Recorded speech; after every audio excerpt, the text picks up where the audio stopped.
If you think embroidery is just your grandma's thing, think again. Today's makers are putting a fresh spin on an old school art, which is threading personality and style into every stitch. In today's crafting comeback, we're exploring the art of hand embroidery. It's becoming the go-to craft for slowing down and also showing off true skill. Joining me to teach us more is co-owner of Plum Diddle Handmade, Larissa Anderson. It's great to have you.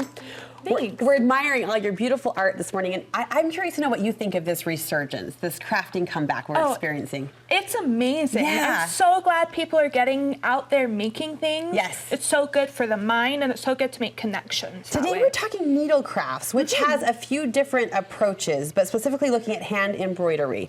Why do you love this, and why do you think women would love this? Oh, it's so cool. You can do almost anything with it, and by just learning a few simple stitches, you can really make so much. I've heard that if you know just a little, you can do a lot. So true. Can you show us a couple stitches? Yeah, so some of my favorite stitches are the back stitch. And the way you do that is to trace a line like this. You put your needle at the point of the last stitch and you bring it down. Okay, I love this setup.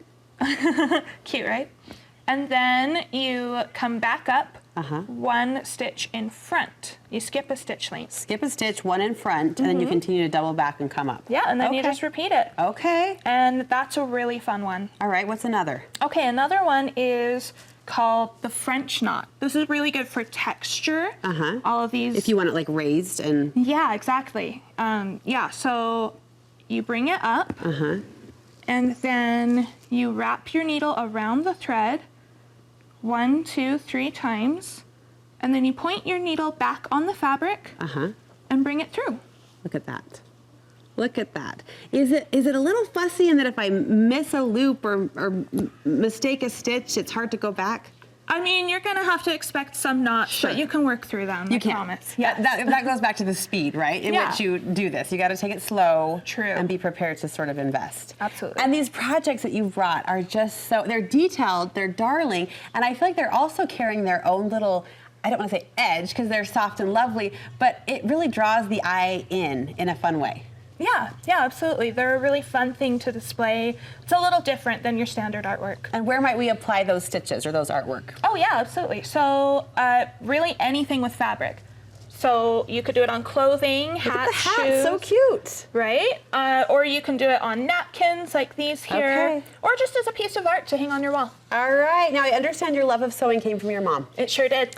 And we are going to tag team this topic today because your mom is here as well to approach another aspect of needle crafts. That's punch needling. We're going to learn more about that side art form coming up after the break.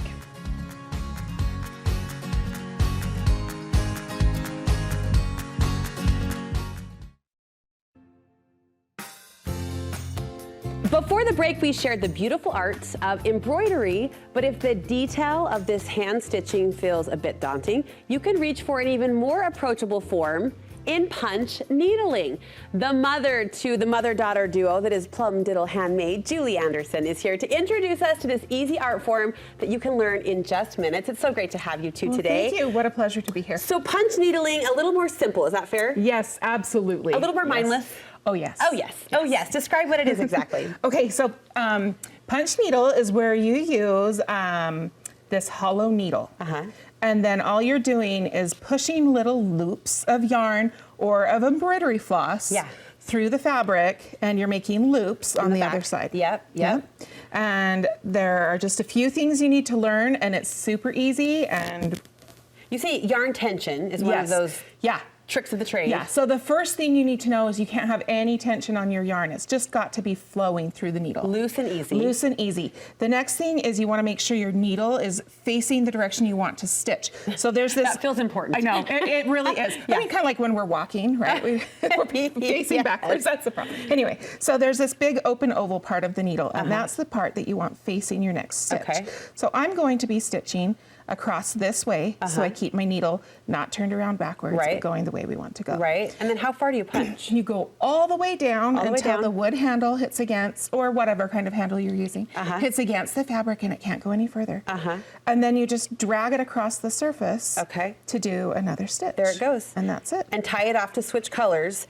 And you're able to create some really cool textural, like dimensional. Yeah, you can really make some really cool things. So most of our kits are designed to have the fluffy side actually be the finished side. Okay. Because we love that fun texture. And then a lot of it, I mean, some of it uses both, like both the flat stitches and the puffy stitches. So. Cutest projects you brought, and these kits make it so easy. I told Julie I took a class 20 years ago. I bought all the things because it's so fun. It's so fun and so therapeutic to do. I was destined to be a punch needler, and then I don't think I touched it again. But I think we need more of this in our life. Kind of the slow, artful, and also creative output that you've shown today. What's your website? plumdiddle.com. Okay. All right. Well, thank you for showing these art forms today. We appreciate it. Fun to see them coming back as well.